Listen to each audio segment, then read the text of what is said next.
Okay, so I had a friend ask me about Parkinson's disease and what to do if diagnosed, or maybe they have a family member diagnosed, but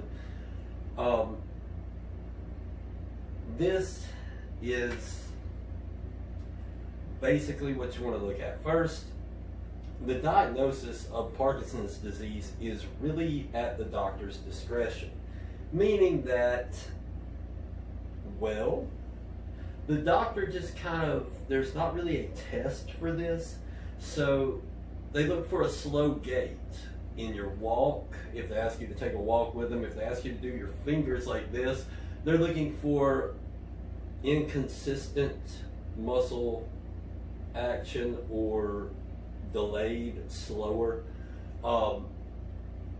muscle control, muscle stiffness, tremors, especially uncontrollable tremors. Now the causes, they really don't have a clue, but they say they've limited it to, they know that certain pesticides will cause Parkinson's disease. So pesticides, genetics, specifically the LRRK2 mutation. Now how they treat this is levodopa, which is a dopamine mimic, and then there is the dopamine agonist like Prami. That's pretty much what they've limited treatment down to, is these two categories, both having to do with dopamine, obviously. Your research chemicals that they're looking into for future drugs are your LRRK2 kinase inhibitors, which they haven't had any of those with enough studies yet to really tell you about. RAD140, BPC157, MK677, which I wrote down here but not up there. Alternative treatments that you may want to look at. L-DOPA, which is really going to be just as effective as your levodopa, except for this one's not a drug and it seems to have less side effects. So that's the one I go with. Your mucinapurines, which are standardized in test of your standardized levodopa. You can get levodopa just in the raw as the bean, but I would look for a standardized version so you get the active ingredient in its highest amount there. I think they can standardize it to 90% of the active part. Now, other things that they have seen that actually may help is EFAs, your essential fatty acids in the brain. The reason that the uncontrolled muscle reactions are happening is simply due to the part of the brain that produces dopamine. So what we want to do is restore the ability to produce dopamine. There are certain things that we can do to make that happen. Essential fatty acids in our diet seem to be really, really important, especially fish oil. A kidney liver cleanse is extremely important because the protein buildup, or the toxins from digesting protein that build up, seem to have a really, well, a direct effect on dopamine. Furthermore, L-tyrosine seems to work really well. As a matter of fact, probably almost as good as your L-DOPA, which in studies L-DOPA performs just as well as levodopa, by the way, if not better, with less side effects. Your vitamin D. Vitamin D is almost universally low in people with Parkinson's disease. Taking vitamin D almost universally helps at the rate of at least a minimum of 2,000 IUs per day, with the absorption factors necessary. If you go to newsarms.com, the vitamin D on there already has the absorption factors and everything.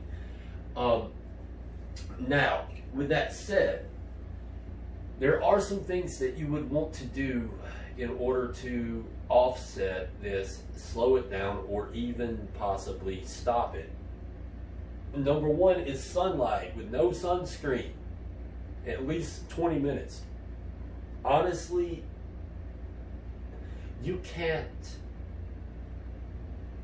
produce vitamin D without getting sunshine on your skin and allowing that process to happen. The thought that sun causes skin cancer is a little outdated at this point. What we do know is that the lack of your natural skin oil is causing a lot of skin cancer, i.e. taking a shower after being sunburned causes skin cancer. Not allowing your body to produce the oils necessary to lubricate the skin and hydrate it and keep it protected, that's going to give you skin cancer. So no shower after sunshine. You're going to smell great. Exercise. Exercise is the best way to increase dopamine levels. Hard exercise. Meditation and yoga work astoundingly well. Tyrosine, L-Dopa, caffeine helps dopamine levels. Yes, you get to use caffeine. It also helps to detox the kidneys for the most part. Fish oil, we've already talked about. Kava. Kava is a type of supplement you can get that helps to increase dopamine levels. Probiotics and digestion is essential for the absorption of any of that, and without digestion, none of it works, which is why BPC 157 seems to help so much. Not recommended, but things that will increase dopamine are MDMA or ecstasy. Don't do that. Amphetamines, such as Adderall or methamphetamine, definitely increase dopamine. Goes without saying, you shouldn't do that. Cocaine and alcohol. Now, decrease dopamine, what to stay away from. No antipsychotics, no melatonin. Melatonin actually decreases dopamine. Don't do that. Lithium, no. 5-HTP, manganese. Now, if you have Parkinson's disease, you also almost always have low magnesium levels. Magnesium, good. Manganese, not good. Stay away from that.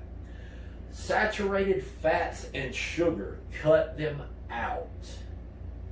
Now, the reason that I would be careful with your medications, a lot of these are used in bodybuilding for post-cycle therapy from a DHT hormone, such as tren.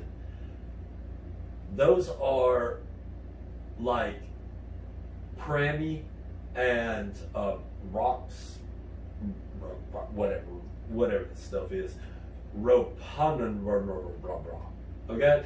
Your dopamine agonist, basically the side effects are your sleep attacks, hallucinations, confusion, leg swelling, which is generally a sign of poor kidney function, low magnesium, which is bad. There's 71 different disorders that we develop from not having enough magnesium. Your doctor didn't tell you that? So, erratic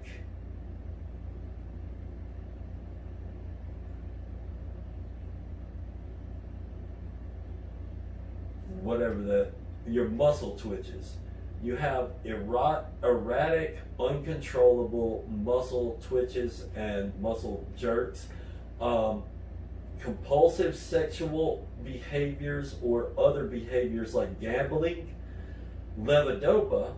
The side effects are dizziness, loss of appetite, diarrhea, dry mouth, constipation, confusion, taste changes, nervousness, nightmares, and headaches.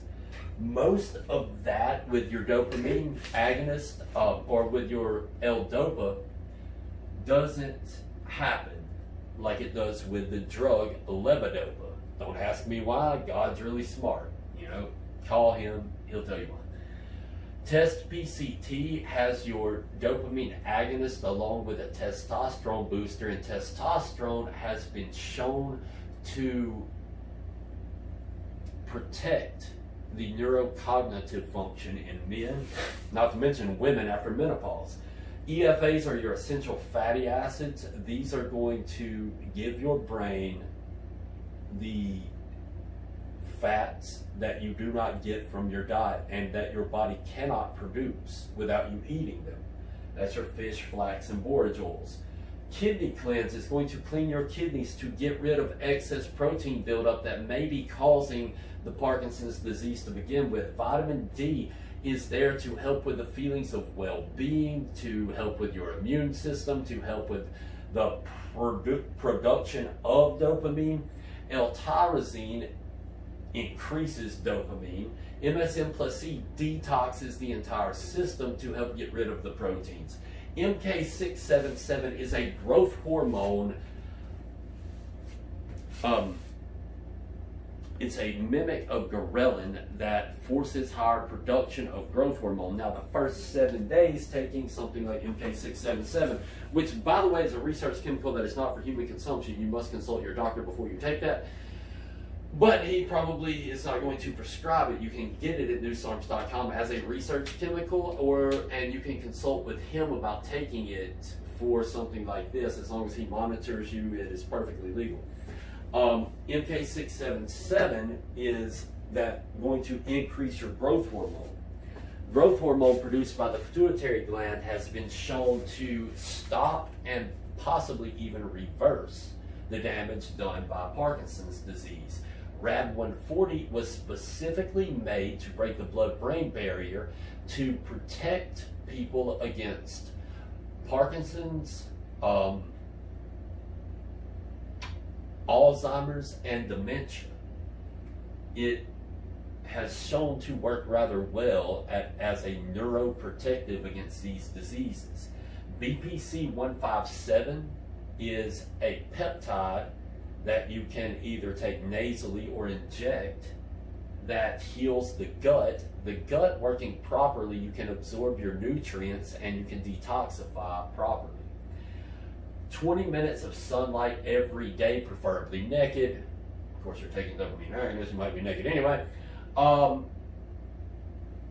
minutes of yoga and 20 minutes in the gym daily. These are the recommendations that I would look at if I were in that situation. You can find most of this at newsarms.com. My name is Seth Williams. The ones you can't find are really easily found on Google, like L-tyrosine. I think the rest of them you can find on there, really. So be sure you stay away from these and those. And be sure that you do those. And I would look into these with your doctor to help with, well, hopefully stopping dead in its tracks this debilitating disease, and possibly even the reversal of it. Another thing to look at is epitalin, which I read some good things on, but just not quite enough evidence yet to conclude how well it'll help. So anyway, I hope that helps you out. Appreciate you, and let me know how you do, man. Peace.